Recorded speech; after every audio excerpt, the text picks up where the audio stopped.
గణేశాయ నమః. కార్తీక పురాణం 10వ అధ్యాయము. అజామిల పూర్వజన్మ వృత్తాంతము. జనకుడు తిరిగి ఇట్లు అడిగెను, ఓ మునీశ్వర, ఆ అజామిలుడు పూర్వజన్మమందు ఎవ్వరు? ఏమి పాపములు చేసెను? విష్ణుదూతలు చెప్పిన మాటలు విని యమభటులు ఎందుకు ఊరుకుండిరి? యముని వద్దకు పోయి యమునితో ఏమి చెప్పిరి? వశిష్ఠుడు ఇట్లు పలికెను, యమదూతలు విష్ణుదూతల మాటలు విని శీఘ్రముగా యముని వద్దకు పోయి సర్వ వృత్తాంతమును యమునితో చెప్పిరి. అయ్యా, పాపాత్ముడును దురాచారుడును నిందిత కర్మలను ఆచరించువాడును అగు అజామిలుడు తోడి తెచ్చుటకు పోయినంతలో విష్ణుదూతలు వచ్చి మమ్మల్ని ధిక్కరించి అతన్ని విడిపించిరి. మేము వారిని ధిక్కరించుటకు అసక్తులమై వచ్చితిమి అని చెప్పిరి. ఆ మాటలు విని కోపించి యముడు జ్ఞానదృష్టితో చూచి ఇట్లనియే, ఈ అజామిలుడు దుర్మార్గుడైనను అంత్యకాలమున హరినామస్మరణ చేయుట చేత పాపములు నశించి వైకుంఠ ప్రియుడాయను. అందువలనే అతనిని విష్ణుదూతలు స్వీకరించిరి. దుష్టాత్ములై మహిమను తెలిసికొనక హరినామస్మరణ చేసినను పాపములు నశించును. తెలియక తాకినను అగ్ని కాల్చును కదా. భక్తితో నారాయణ స్మరణము చేయువాడు జీవన్ముక్తుడై అంత్యమందు మోక్షమునందును. యముడిట్లు విచారించి ఊరకుండెను.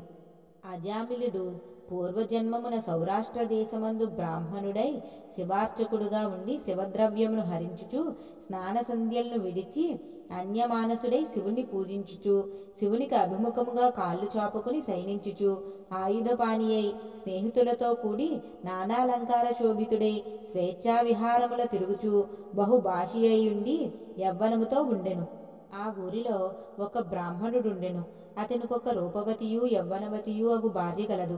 ఆ బ్రాహ్మణుడు దరిద్రపీడితుడై అన్నము కొరకై పట్టణములు గ్రామములు పల్లెలు తిరుగుచూ యాచించుచుండేవాడు.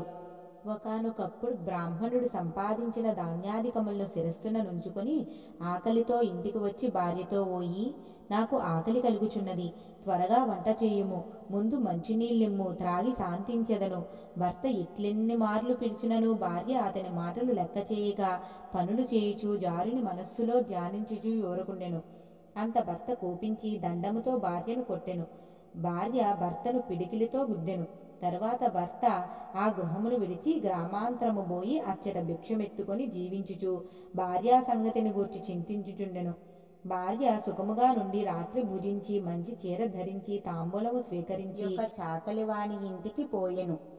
సుందరుడైన చాకలివాణిని చూచి రాత్రి నాతో ఉండమనెను. ఆ మాటలు విని వాడు, నీవు బ్రాహ్మణ స్త్రీవి, అర్ధరాత్రి వేళ మా ఇంటికి రావచ్చునా? మీరు గొప్ప కులమునందు బుట్టినవారు, మేము నిందితులము, కాబట్టి ఇట్టి సంపర్కము మీకు తగునా? ఈ ప్రకారముగా వారిరువురును వివాదపడుచు చాకలివాడు రోకలితో దానిని కొట్టెను. అదియు వానిని కొట్టి వానిని విడిచి రాజమార్గమున పోవుచుండగా పైన చెప్పిన శివార్చకుని చూచెను. అంతలో ఆ స్త్రీ వానిని పట్టుకుని రమ్మనమని పిలిచెను. రాత్రంతయు వానితో కాలక్షేపము చేసి తెల్లవారగానే పశ్చాత్తాపమును పొంది భర్త వద్దకు పోయి ఆయనను బ్రతిమాలి ఆయనతో కూడా గృహమందు సౌఖ్యముగా నుండెను. తరువాత కొంతకాలమునకు శివార్చకుడు మృతి నొంది యమలోకమందు క్రమముగా రౌరవాది నరక దుఃఖములను అనుభవించి తిరిగి భూమియందు సత్వనిష్ఠుని కొడుకు అజామిలుడై జన్మించును. ఇతనికి కార్తీక పూర్ణిమ నాడు శివదర్శనము లభించినది. అంత్యకాలమందు హరినామ స్మరణ కలిగినది. ఆ హేతువుల చేత సప్తజన్మార్జిత పాపములు నశించి మోక్షమును పొందెను. ఆ బ్రాహ్మణియు కొంతకాలమునకు మృతి నొంది నరకములందనేక యాతనల నుండి తిరిగి భూమియందు కన్యాకుబ్జమందు చండాలునకు పుత్రికగా జన్మించెను. చండాలుడు ఇది పుట్టిన సమయం మంచిదాయని ఒక బ్రాహ్మణుని అడిగెను. అతడు ఇది తండ్రి గండాన పుట్టినదని చెప్పెను. ఆ మాట విని చండాలుడు ఆ శిశువుని తీసుకుపోయి అరణ్యమందుంచెను. అంతలో ఒక బ్రాహ్మణుడు చూచి రోదనము చేయుచున్న ఆ శిశువును తీసుకుని పోయి తన ఇంటిలో దాసిగానున్న ఒక స్త్రీకి అప్పగించెను. ఆ దాసీది దీనిని పెంచినది. తరువాత దీనిని అజామిలుడు దగ్గరకు తీసుకొనెను. తరువాత కథ పూర్వోక్తమే. రాజోత్తమ, ఇది నీవడిగిన ప్రశ్నకు సమాధానము. అజామిలుని పూర్వ వృత్తాంతము. పాపములకు ప్రాయశ్చిత్తములు చేయుట కష్టము. హరినామ కీర్తనము చేసిన ప్రాయశ్చిత్తములతో పనిలేదు. అది కాని ఎడల ధర్మశాస్త్రోక్త ప్రాయశ్చిత్తములు చేయవలెనని భావము. ఎవ్వని యొక్క నాలుక హరినామ కీర్తనము చేయదో, మనస్సు హరిపాద పద్మమును స్మరించదో, చెవులు హరిచరిత్రములను వినదో, వాని పాపములు ఎట్లు నశించును? ఇతర చింతను మాని హరిని స్మరించువారు ముక్తిని పొందెదరు. ఇందుకు సందేహము లేదు.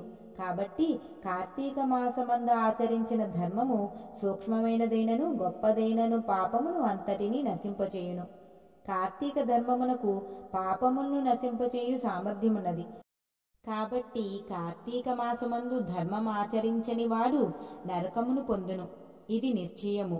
పాపములను నశింపచేయు ఈ కథను విన్నవారు సమస్త పాపములను నశింపచేసి మోక్షమును పొందుదురు. ఈ కథను వినిపించువాడు పాప విముక్తుడై వైకుంఠమందు విష్ణువుతో కూడి సుఖించును.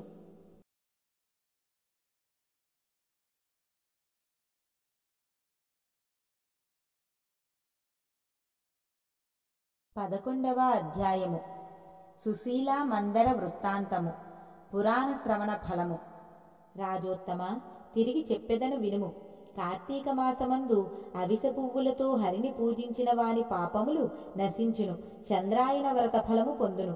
కార్తీక మాసమందు గరికతోనూ కుశలతోనూ హరిని పూజించువారు పాప విముక్తుడై వైకుంఠమును చేరును.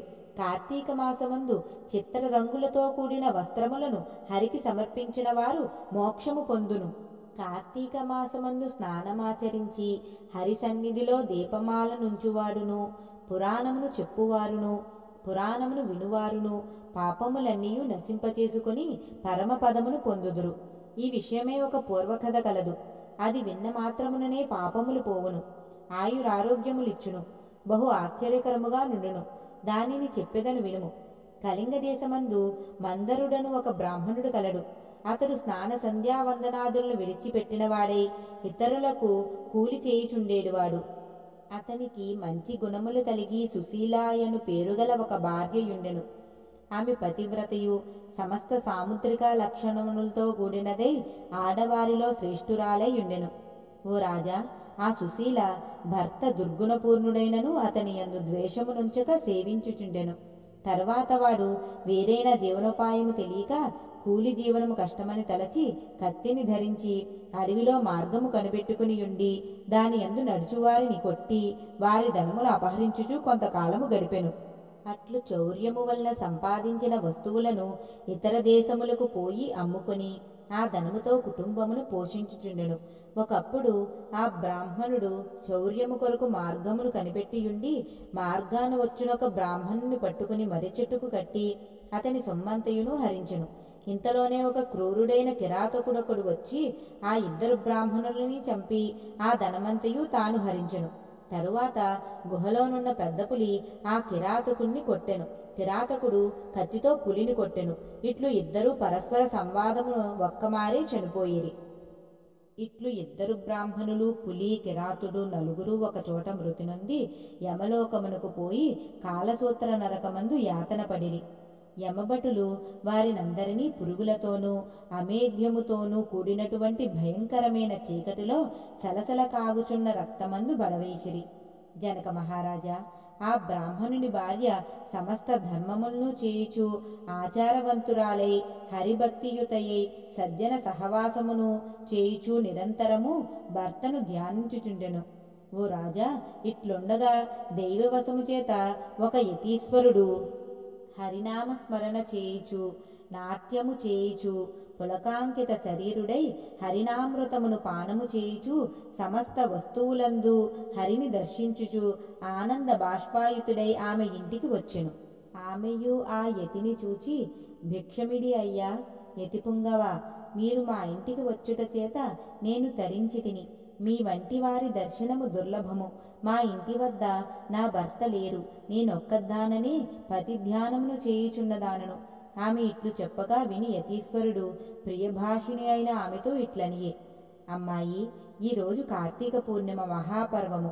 ఈ దిన సాయంకాలము హరి సన్నిధిలో మీ ఇంటిలో పురాణ పఠనము జరుపవలెను.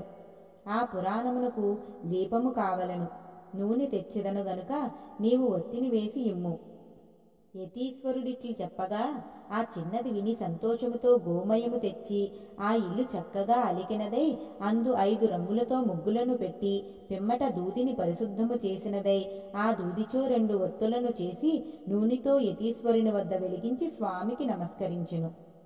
ఆ చిన్నది దీపపాత్రను ఒత్తిని ఇచ్చినందుకు యతీశ్వరుడు చాలా సంతోషించి దీపమును వెలిగించెను. యతియు ఆ దీపము ముందు హరిని పూజించి మనశుద్ధి కొరకై పురాణ పఠనం ఆరంభించెను. ఆమెయు ప్రతి ఇంటికి పోయి పురాణ శ్రవణమునకు రండని చాలామందిని పిలుచుకుని వచ్చి వారితో సహా ఏకాగ్ర మనస్సుతో పురాణమును వినెను. తరువాత యతీశ్వరుడు యథేచ్ఛగా పోయెను. కొంతకాలమునకు హరిధ్యానము చేత జ్ఞానమును సంపాదించుకుని ఆమె మృతి నొందెను. అంతలో శంఖ చక్రాంకితులను చతుర్బాహులను పద్మాక్షులను పీతాంబరధారులనైన విష్ణుదూతలు దేవతల తోటలోనున్న పుష్పములతోనూ ముత్యాలతోనూ పగడములతోనూ రచించిన మాలికలతోనూ వస్త్రములతోనూ ఆభరణములతోనూ అలంకరించబడిన విమానమును తీసుకుని వచ్చి సూర్యుడు వలె ప్రకాశించేడి ఆ విమానమందు ఆమెను ఎక్కించి జయ జయ ధ్వనులతో కరతాళములు చేయుచు చాలామంది వెంటరాగా వైకుంఠలోకమునకు చేరెను. ఆమె వైకుంఠమునకు పోవుచు మధ్య మార్గమందు నరకమును చూచి అచ్చట తన పతి నరకమునందు గుండుటకు ఆశ్చర్యమొంది విష్ణుదూతలతో ఇట్లు పలికెను. ఓ విష్ణుదూతలారా, నిమిషమాత్రము ఉండండి. ఈ నరకకూపమందు నా భర్త ముగ్గురితో పడియుండుటకు కారణమేమి? ఈ విషయమును నాకు చెప్పుము. వీడు నీ భర్త. వీడు కూలి చేసియు దొంగతనము చేసియు పరధనాపహరణము చేసినాడు. వేదోక్తమైన ఆచారమును వదిలి దుర్మార్గమందు చేరినాడు. అందువల్ల వీడు నరకమొందినాడు. ఈ 2వ బ్రాహ్మణుడు మిత్రద్రోహి, మహాపాతకుడు. ఇతడు బాల్యము నుండి మిత్రుడయ్యున్నవానినొకని చంపి అతని ధనమును అపహరించి ఇతర దేశములకు పోవుచున్నంతలో నీ భర్త చేత హతుడాయెను. అట్టి పాపాత్ముడి కనుక ఇతడు నరకమందు బడియున్నాడు. ఈ 3వ వాడు కిరాతుడు. వీడు నీ భర్తను ఈ బ్రాహ్మణుని ఇద్దరినీ చంపినాడు. అందుచేత వీడు నరకమందుండెను. ఈ 4వ వాడు పులి కిరాతులు పరస్పర ఘాతములచే మృతునొందిరి. ఈ పులి పూర్వమందు ద్రావిడ బ్రాహ్మణుడు. ఇతడు ద్వాదశి నాడు భక్ష్యాభక్ష విచారణ చేయక నూనెతో చేసిన వంటకములను భుజించినాడు. అందుచేత వీడు నరకమందున్నాడు. ఇట్లు నలుగురు నరకమందు యాతలను అనుభవించుచు ద్వాదశి నాడు నేయి వాడవలెను, నూనె వాడకూడదు. విష్ణుదూతడిట్లు చెప్పగా విని ఆమె అయ్యలారా, ఏ పుణ్యము చేత వీరు నరకము నుండి ముక్తులగుదురని అడిగెను. ఆ మాట విని దూతలిట్లనిడి, అమ్మా, కార్తీక మాసమందు నీ చేత చేయబడిన పుణ్యమందు పురాణ శ్రవణ ఫలమును నీ భర్తకిమ్ము. దానితో వాడు ముక్తుడగును. ఆ పురాణ శ్రవణార్థమై దీపమునకు నీవు సమర్పించిన వత్తి పుణ్యమును ఈ కిరాత వ్యాఘ్రములకు సమానముగా నిమ్ము. దానివల్ల వారు ముక్తులగుదురు. పురాణ శ్రవణార్థమై నీవు ప్రతి గృహమునకు పోయి ప్రజలను పిలిచిన పుణ్యమును ఈ కృతజ్ఞునకిమ్ము. దానితో వాడు ముక్తుడగును.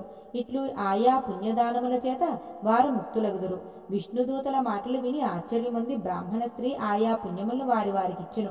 దానిచేత వారు నరకము నుండి విడుదలై దివ్య విమానములెక్కి ఆ స్త్రీని కొనియాడుచు మహాజ్ఞానులు పొందేడు ముక్తి పదమును గూర్చి వెళ్ళిరి. కాబట్టి కార్తీక మాసమందు పురాణ శ్రవణమును చేయువారు హరిలోకమందుండును. ఈ చరిత్రను వినువారు మనోవాక్కాయముల చేత సంపాదించబడిన పాపమును నశింపచేసుకుని మోక్షమును పొందును.